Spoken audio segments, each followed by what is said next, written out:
G-Day wrapped up. We got a lot to talk about, a lot of position battles. The quarterbacks looked great. The receivers looked great. Did the offense take a step in the right direction? We're going to talk about this here on Believe in Georgia Dogs podcast on the Believe Network. Roll that intro.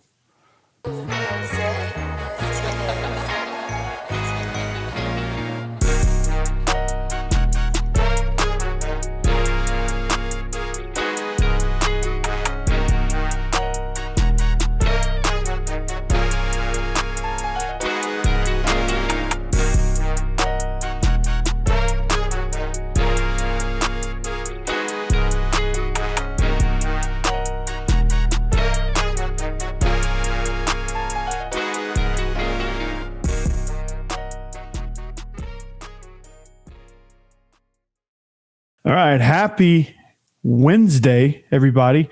It's the Believe in Georgia Dogs podcast on the Believe Network, presented by Betonline.ag and the Row One brand. And joining me is my not boring partner, Israel Troop. What's up, man? What's up, man? Coming fresh off of my great spring. Trying to stay awake here because it has been a long, long day. If you know anything about South Georgia heat, it is coming and it's coming fast. So, I'm just glad to be here. Finally got to watch the spring game. I really couldn't watch the game because my dumbass forgot to record it. So I kind of watched the highlights of it. But I did record it Friday coming up. So I'll actually get to watch it in its entirety.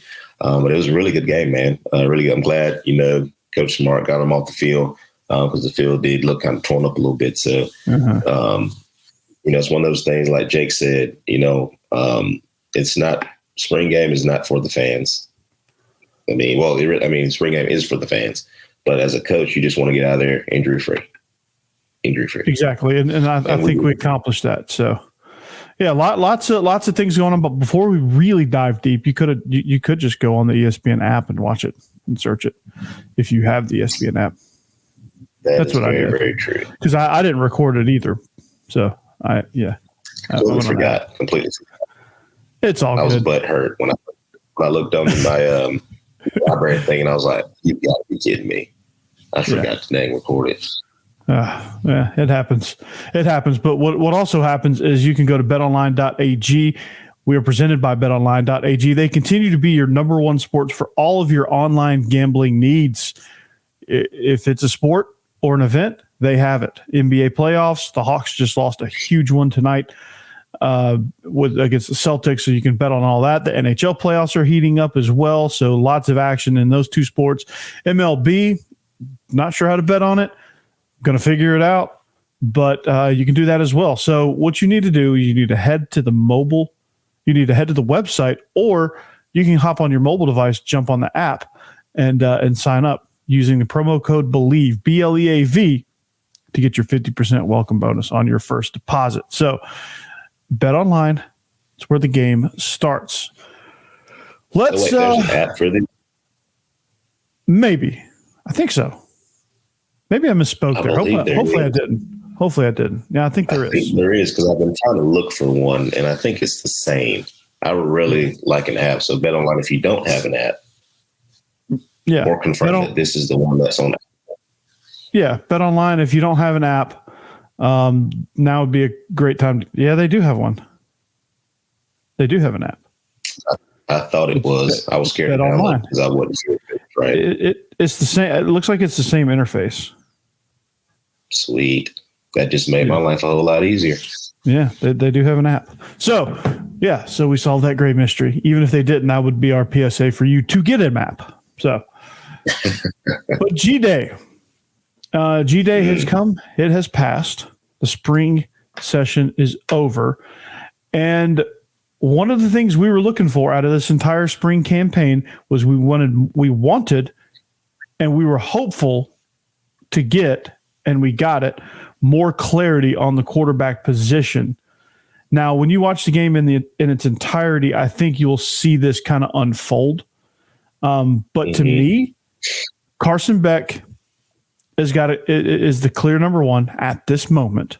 That doesn't mean it won't or can't change, but at this moment, it's Carson Beck number one, and here's why. He looked very poised. There's no doubt. He looked poised in the pocket. He made all his throws on time. Looked like he knew where he wanted to go before he went there. And it just looked like everything was clicking around him. Vandagriff looked great at times, but also looked antsy. And it is very obvious that his strength is throwing on the run. And then Gunnar Stockton is just limited by youth. He's good running the ball. He's good on quick game, but anything that requires him to drop back and go through progression reads, he's just not there yet. He's just not comfortable yet. Keyword, yet. But he's a damn good competitor, which is why I think he should be number 2. I think he's got something on Brock that Brock doesn't quite have as much as Gunnar does, and that's running ability. They're both pretty good in quick game. They're both decent on the run, and Brock's probably a little better on the run, but moving the pocket. But in the run game, Gunnar is the best quarterback we have. And if we want to feature quarterback runs, maybe there's a package for Gunnar Stockton. I don't know. I don't know how this is going to play out. But to me, watching this game in its entirety, I think that's where I saw the biggest discrepancy. I think that's how I saw the pecking order. Gunnar, I thought, did a lot more with that one throw he made to Muse was incredible. It was kind of like a short post, tall slant, kind of in between choice route. Maybe I'm not sure what it was. Same route that he threw to him. It was a nice throw, really nice throw. And Muse made something happen with him. He put it right on the money. Like, I don't think he could have handed it to him better. No, you can't deliver the ball any better. I mean, I'm with you. I mean, watching Carson, and like I said, I watched all the major highlights. I'm talking about it's literally every single play of the game. I just hadn't watched it in continuation. Carson Beck took control of the offense, in my opinion. I think he won it hands down. I think that's one thing that we were waiting for, was for him to, them take training wheels off of him, put him in a game situation, and just let him play football. And I think, that coaching staff offensively did a great job of doing that. Put him in some unpredictable situations at times as well. And like you said, he was poised. And I think that's one thing that we wanted to see from Carson Beck. Can he be poised? Can he make the throw under duress? Can he manage this offense as far as making sure everybody knows what to do? Not a game manager, but manage the offense and making sure everybody knows what to do, getting everybody lined up, things like that. So there's no doubt that Carson Beck is the number 1.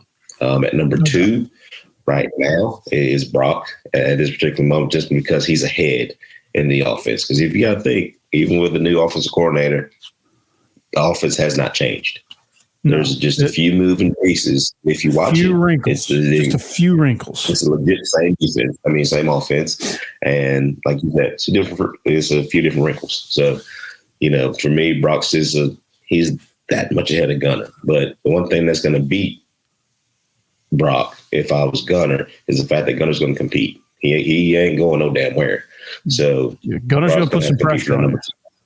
Yeah. You know what I mean? So, Lord forbid anything happen to Carson at any point in the game, there's going to be a toss-up to who goes in. If Gunnar can keep progressing the way that he's doing, that number 2 battle is going to be really, really heated coming down the stretch here, especially when we get into fall. Yeah, no doubt. And they're going to have some games early on against, was it UT Martin and Ball State? I know it's Ball State, but I forget who the first one is. There's going to be some opportunities there for them to play out the number 2 battle. Like maybe, especially against like UT Martin, like Carson Beck, they treat it like an NFL preseason game. Like they get up, first quarter, they get up 49-0 or whatever. And then, they purposely run it up in the first quarter just so they can get to their 2 quarterbacks and really give them some string and really let them play out series where they're not just turning around and handing the ball off and trying to get out of Dodge. It's going to be very, very competitive. And I think that's the only way to write it up. But to me, Brock is a little bit more ahead in what he can do with the offense. I think if you were to start game 1 right now, Brock would be your number 2. Although I I really think Gunnar has a higher ceiling. Just watching him operate, he's just not quite there yet. But you can see it. There's moments where you're just like, there it is. And then there's moments like, where did it go?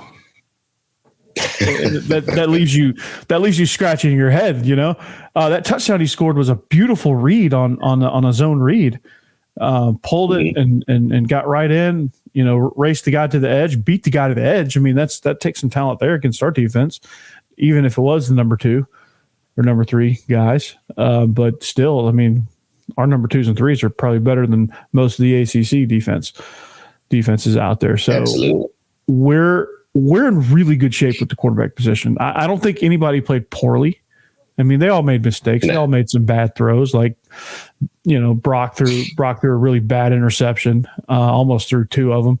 I think Gunnar had a couple that probably should have been picked off that weren't. Carson had a couple where I think he just got bold and threw it, and maybe it should have gotten picked off. There's certainly some plays in there where you're like, ooh. But then again, it is a G-Day game, and they're probably just being overly aggressive. I don't know that that's how they would play on a Saturday that counts. Yeah, I mean, you're going to take risks. I mean, that's one thing. All right, that's what coaches want to see during spring. Okay, are you scared? You know, and can you take a risk? Can you take a calculated risk at that? You know, sometimes the ball will flutter on you. I mean, you know, you're going to make a bad read here or there. But at the end of the day, are you going to play scared? Because guess what? You're in SEC because it is scary every single game that you play. So if you go out there, you're scared, then you're really doing us no good. So it's good to see them, you know, not have it scripted, you know, kind of ready to beat the defense in whatever they're doing, so they can't scheme you up. So, I mean, I'm glad to see, you know, Carson come out and outright win it. I mean, I think there's no doubt. I think he left no doubt of who the starter is. That backup spot, you know, for me personally, is still up for grabs. You know, but if I had to go play tomorrow, it'd be Carson, Brock, and then Gunnar. If you play tomorrow. You know, so hell, that might change. You know, it's a long time before September. So you never know. Can happen between now and then. A lot can happen between now and then. However, it's Carson's job. He's rightfully so, number 1. The backup role is going to be interesting. So let's move on. One of the chief concerns, not from you and me, but from a lot of Dog Nation, was the perceived drop off in offense from Todd Monken to Mike Bobo. Well, one thing is obvious. Mike Bobo obviously took a lot of notes while he was there with Todd Monken. I mean, it looked just the same. I mean, I know you probably saw some of the Mike Bobo nuances having played in his system that you could probably tell, but I really couldn't tell. I guess we had more screens than Monken likes to run. I guess that was the biggest difference, but love the bunch formation. Mike Bobo loves the bunch formation. And I think I was texting a friend of mine. They were and anyone that's asked me, they asked me, hey, have you noticed any drop off? How's the Mike Bobo thing? And I said, look, man, there's no drop off whatsoever. This offense is going to be just as productive because the pieces didn't change. The language didn't change. Some fresh ideas were introduced, obviously, but nothing really changed. You still have 19. Everything stayed within the playbook that was already established. You know, if you go back, and I hate, like I said, every time I talk about it, I hate going back to that school in Tuscaloosa. But if you go back to when Lane Kiffin came to Alabama, all right, they've gone through coordinators like everybody goes through underwear if you bathe every day. And it gets to the point to where you start to realize that Alabama's offense has stayed the exact same since Lane Kiffin got there. And who was there with Lane Kiffin? A guy by the name of Kirby Smart.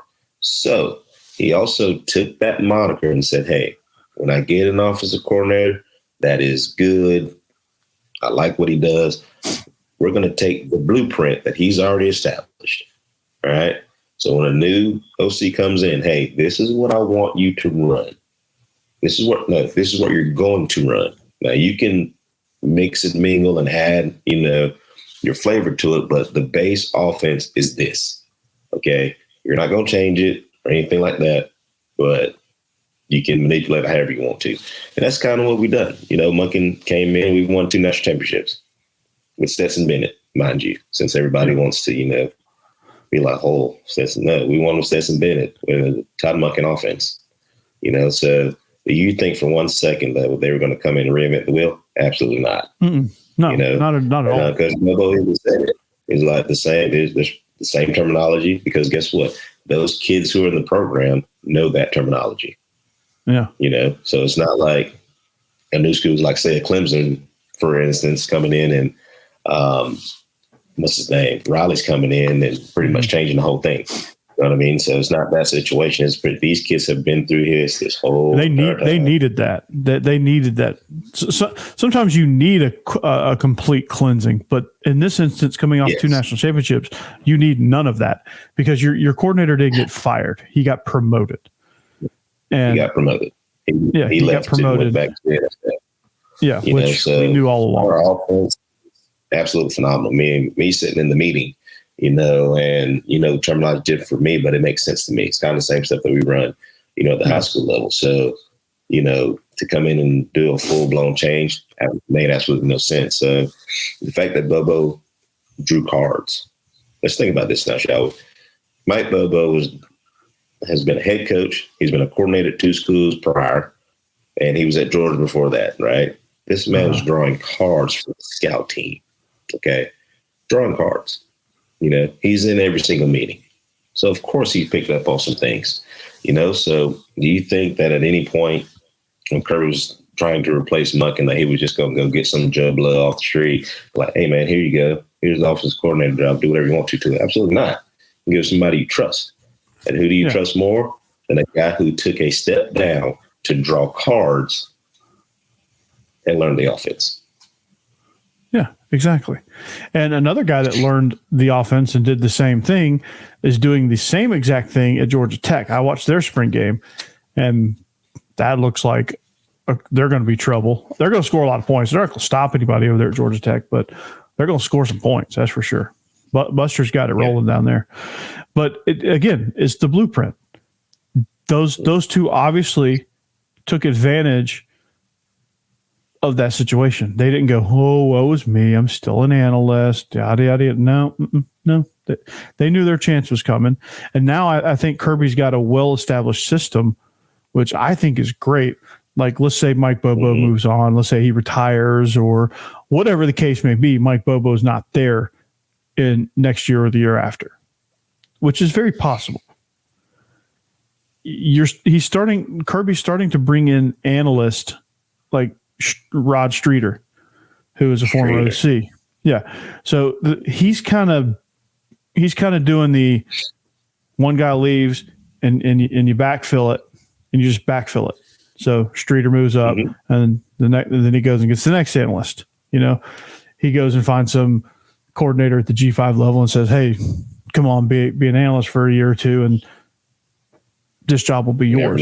Here's the pattern, or you'll get a similar P5 job somewhere else, like Buster did. So it's going to be a system that I think is going to prove to be successful. I think you've seen that on the defensive side now with Schumann and Muschamp providing that veteran leadership. So I think it's the way to go. Muschamp was with who? Saban. Yep.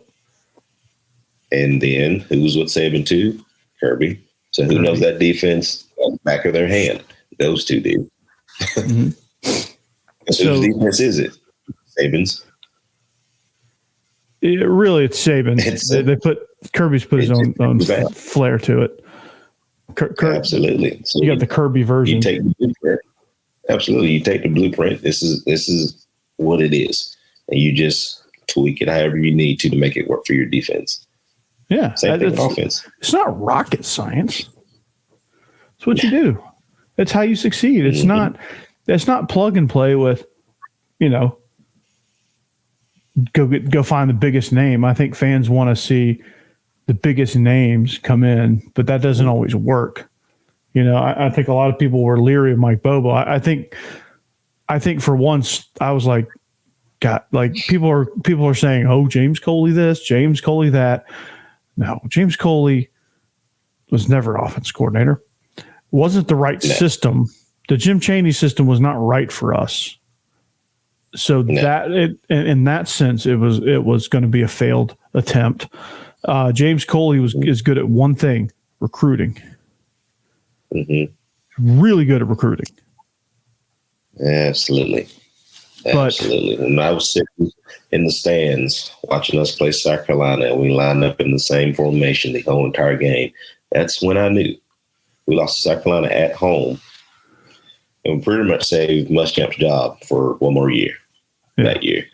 And I was like, we just got our ass beat by South Carolina at home. Because we couldn't. No wonder we couldn't do anything. We stayed in the same formation. Like, I'm sitting there going, what are we doing? Like, why? What is this? We throw the same choice route to the sideline or comeback or whatever that was supposed to be. It gets picked off 3 times. Like, tried to make Jake Fromm just win it with his arm, and I'm like, this is a terrible idea. Yeah, like, come on now. Like, there's no like watching Jim Chaney. It was obvious that it was obvious that, hey, Kirby just needed somebody to get him off the ground, which Jim Chaney has been known to. He's really good at the beginning, laying the foundation, but then you get too many years of Jim Chaney and your offense just starts to plateau and then go downhill. James Coley was an absolute disaster.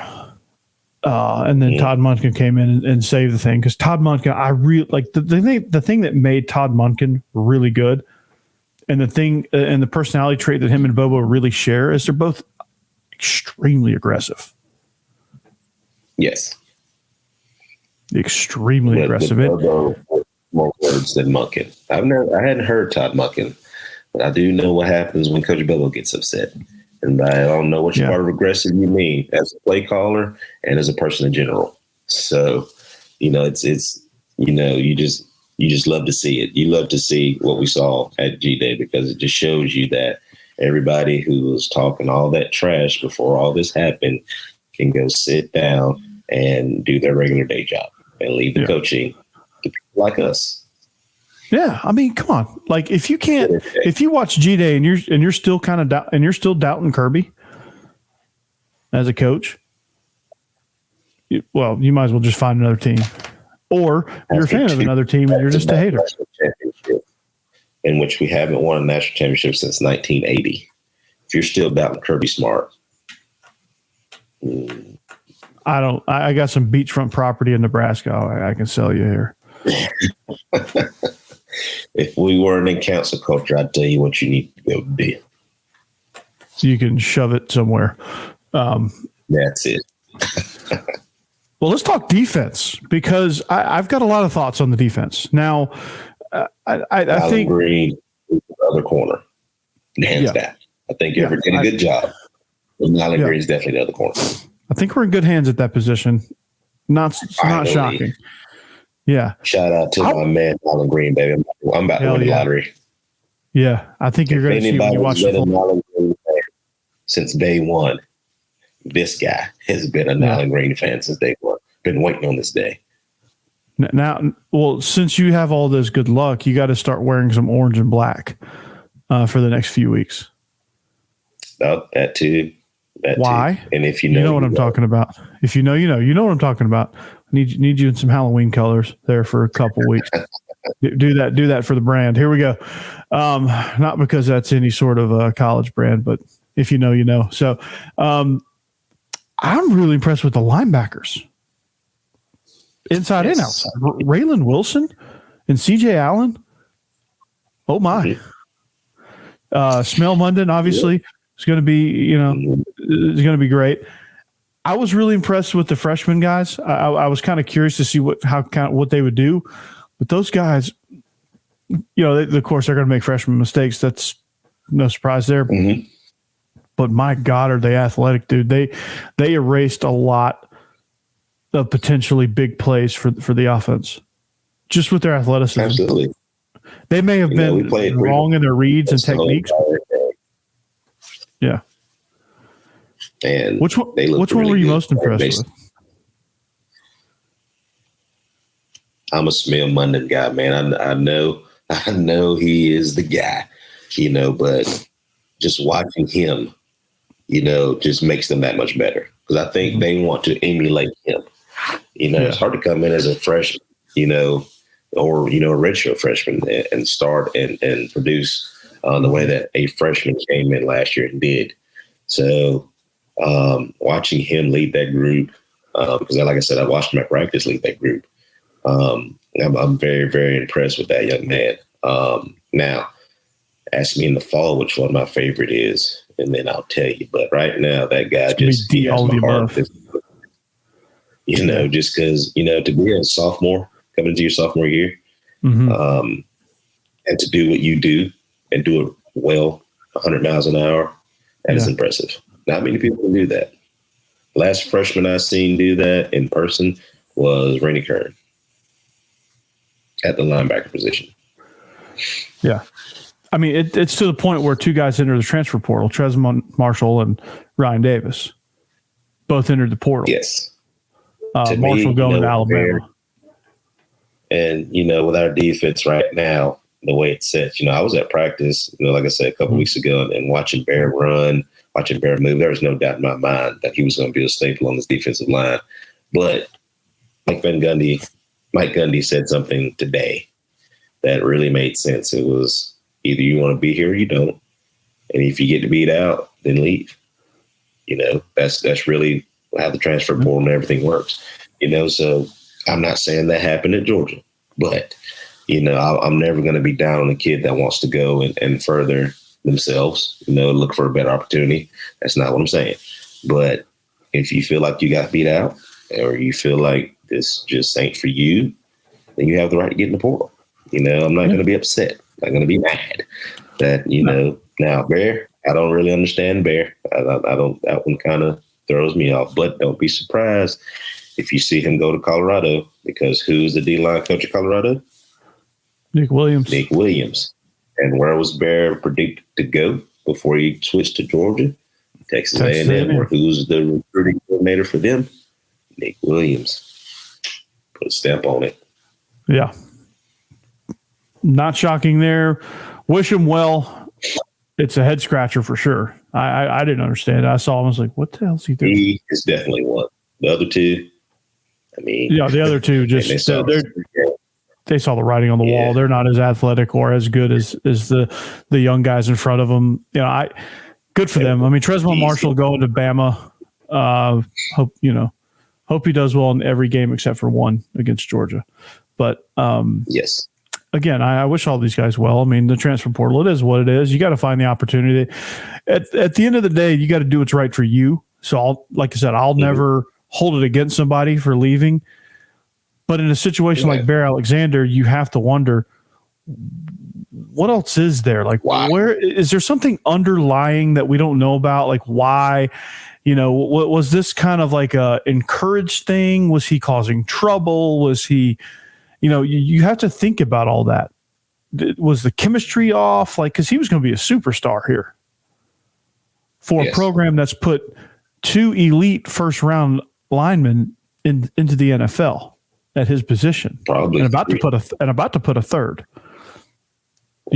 Two already with Wyatt and Jordan Davis, about to put a third. Mm-hmm. And if you count Travon Walker too, so that would make four. I don't know where you would classify him. If you would classify him in the same position as Bear Alexander, or the same, I guess you could, same group. I don't know where he falls in that comparison. Doesn't really matter. Mm-hmm.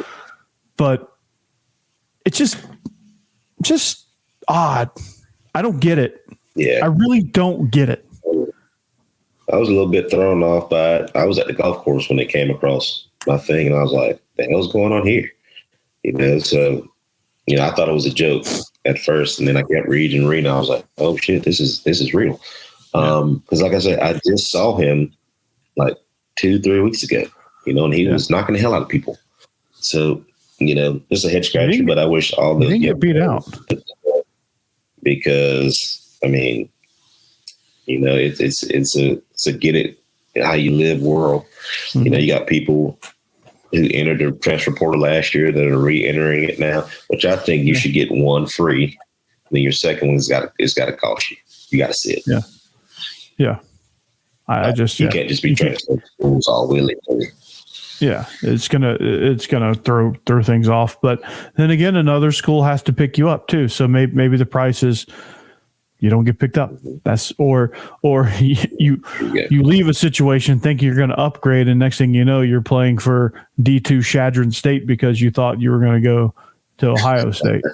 Like it's one of those things where just natural consequences. So the whole transfer portal thing, good, bad, ugly. I think there's all sorts of elements to it that you could argue good for or neutral. There's some it's like whatever. There's some things where it's like there's some things in the case of like Bear Alexander where you're like, I don't know if he's really going to upgrade, but we'll see. I think the two places he could end up realistically, Texas, and that would be based on NIL, right? Mm-hmm. So if it's Texas, it's an NIL thing. If it's Colorado, it's a Nick Williams thing. Mm-hmm. Relationships never die. Yeah. They never die. Which I wouldn't blame him one bit. You go play for Coach Prime and you go play for Nick Williams, and I think that'd be a good move. If he goes to USC, he must not want to play defensive line in the NFL. They don't play defense at all over there. They don't. I think the word Charmin comes to mind when you think of that. So, but who didn't transfer? Who? Jackson Meeks, that grown man of a receiver, did not transfer. I told y'all. I don't think he needs to.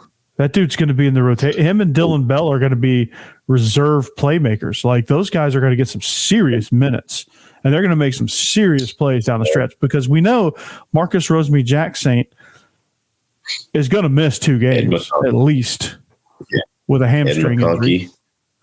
McConkey can't do it all by himself. He's not going to go down, but he can't do it all by himself. Arian Smith has, he will be, but he'll miss 2 games with hamstrings. Because anybody that runs that fast, their hamstrings just can't keep up. He's going to have a hamstring issue at some point. It's just inevitable. I love the kid to death.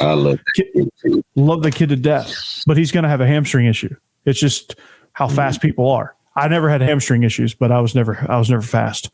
I just ran into people a lot. So I don't know what that's like. What I wish I had hamstring problems because that would mean I was fast. But I mean, that's just what happens. But Dylan Bell proved he's going to be great. Dominic Lovett. I'm loving it. No pun intended, or maybe full pun intended. Ra Thomas, I think with time, he's going to be incredible. He's just got to get comfortable and learn the offense, but with due time, he'll be fine. Dylan Bell made some, and then Jackson Meeks. Like you throw the ball to Jackson Meeks, ain't nobody going to tackle him. You throw a hitch to him fourth quarter, man, those corners ain't going to tackle him. No, there's going to be some business decision. And then Mekhi Muse, return game for him. Which I saw him, at spring practice as well. All these guys they're learning. You got your veterans at McConkey and Rosemy-Jacksaint and Arian Smith, but these younger guys are coming in and finally making an impact. At the receiver position. I mean, we're loaded on offense. Brock's going to be Brock. I mean, Lucky, Dell. You got those guys over there as well. So at running back position, that Brock guy. Back. You'll have Milton, Dejon Shout Edwards, and then for getting Buddy straight on Twitter the other day. We got to get Daddy Milton on here. That's who we got to get on here. I feel like he'd be great. Dude, the invite's always open. Great. The invite's always open to any dog that wants to come on. Both Robinsons, look really good. Branson and Roderick. Roderick's going to be good, Lord, dude. He's going to be a hell of a closer, man. Ain't nobody want to tackle his. That 0 looks extra big on him. Like it is a big O on the front and back of his jersey because he is a large young man. Yeah. I think we should start a tradition that the strongest man on the team gets number 0. Yes. I think that's biggest, fair. Or just like the biggest skill guy. Like somebody that's just scary looking. No, it's not. It's not. It's Roderick Robinson. It's the other Robinson. They're Robinson boys, but we've done a good job. And then on back end on defense, I mean, that's the most we had. I think maybe 2 blunders that I saw, but I mean, they're in the right spots. I mean, they're communicating. Bullard, had a heck of a spring. I think he had a really good spring. He looked really good in the spring game. Tyke Smith's moving well. Tyke Smith made a really good play on that interception. Brock. He got Nyland Green on one side and Last on the other side. So I mean, shoot.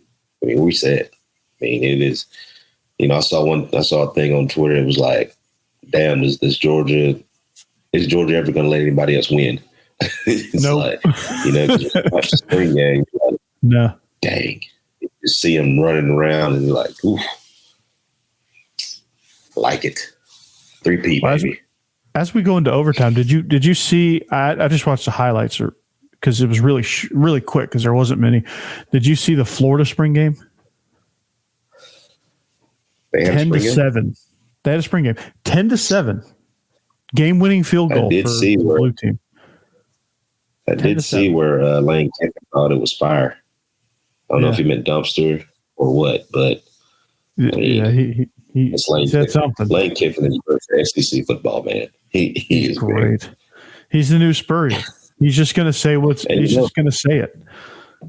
Hey, people don't take it personal because it's Lane Kiffin. I mean, he's very sarcastic. He's very quick-witted. But when he put the fire emoji with him watching the Florida game, it was absolutely. It just put an icing on the cake. That killed me, man. That I love that, man. And I didn't appreciate Spurrier as much as I should have in his heyday. But he was that same way. He was every year. Yeah, I hate him because he was just too good. But I thought he was a freaking genius. He wasn't like people like to label him a scumbag, which I think is very unfair. He's definitely not that because he beats your ass and talks that stuff. It tells you that he did it. You know what? You know what I say to that? Don't get beat. If you don't get beat, can't say nothing to you. Exactly. That's good old fashioned. That's good old fashioned trash talk, man. It still sucks when he's talking. It still sucks when you're getting 55 burgered and then you're hearing it from him. But don't let it happen. Don't let it happen. That's my thoughts. But it was good. I grew up a Florida State fan growing up because my dad played there. I hadn't quite flipped over to the Georgia side yet, but I always loved watching those classic Florida State games. Man, I wanted to go to Florida State. I wasn't a Georgia fan. I wanted to go to Florida State. I was a huge Peter Ward fan. Peter Ward was my favorite receiver. Yes. And I want to go to Florida State because I want to wear number 9. I want to be like Peter Ward. Yeah. But they also had a lot of receivers in my recruiting. They're my recruiting, so well, they just got a class in. That was like Rashad Green in that class had just come in. After me. So Kelvin Benjamin, those guys. Mm-hmm. Yeah.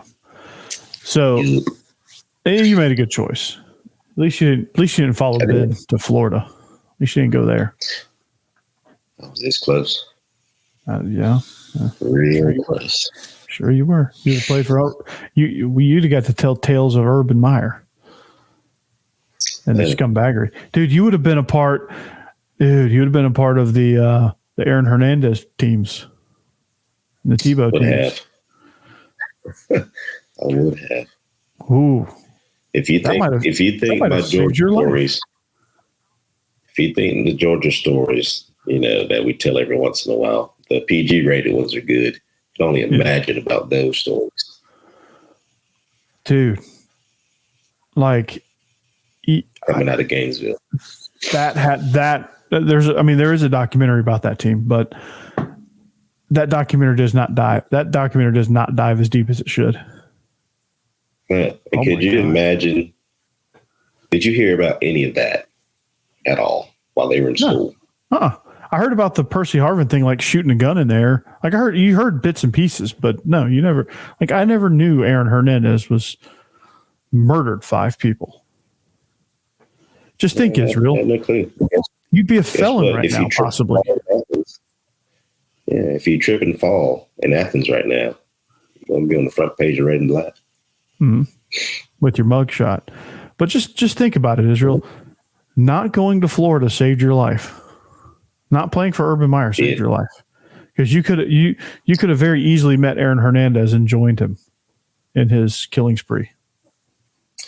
No, I don't know that you would have. Jail's a scary place. And I like being outside. I don't like being told what to do. I hear you, but I'm glad you chose Georgia and didn't even do the F around and find out deal down there. No, I stayed away from that graph. You made a really good choice there. It's one thing. It's one thing to get arrested for emerging from an alley. It's a whole other thing to get arrested for killing somebody, killing multiple people. Murder. Yeah, like good. Murder one. Good. Murder one. But all right, well, we're deep into overtime here. The NFL is going to tell us that we're going to have to end this thing in a tie very soon. So we're going to let you go there. But as we go into the post spring pre-fall camp mode, we're going to start kind of looking at some of our opponents. We're going to try to have some more guests on for you as well. We're going to work on that. Tell some stories. We're going to get Christian LeMay here hopefully soon, back for round 2. We still got way more questions to ask him. So we got a lot of fun happening on this show. In the meantime, go order yourself a vintage art watch. You can have an art piece on your wrist. 1920s art, 1920s Bulldog on your wrist at a discounted rate. Dogs20 is your promo code. Real1brand.com. Do it. But Israel, we're going to get out of here. I know you got the post spring practice day 2 exhaustion. Oh yeah, I know the feeling. Oh yeah, we got some good talent coming. Got some good talent, but yeah, boss man is tired. You're going to wake up like a box of Rice Krispies, snap, crackle, pop. You can use that one later. That's a bad joke. So for Israel Troop, I'm Corey Burton. This is the Believe in Georgia Dogs podcast on the Believe Network, presented by Betonline.ag and the Real One brand. We'll see you back here. We'll see you back here next time. But until then, as always, you know the drill. Go Dogs. Go Dogs. Do you believe?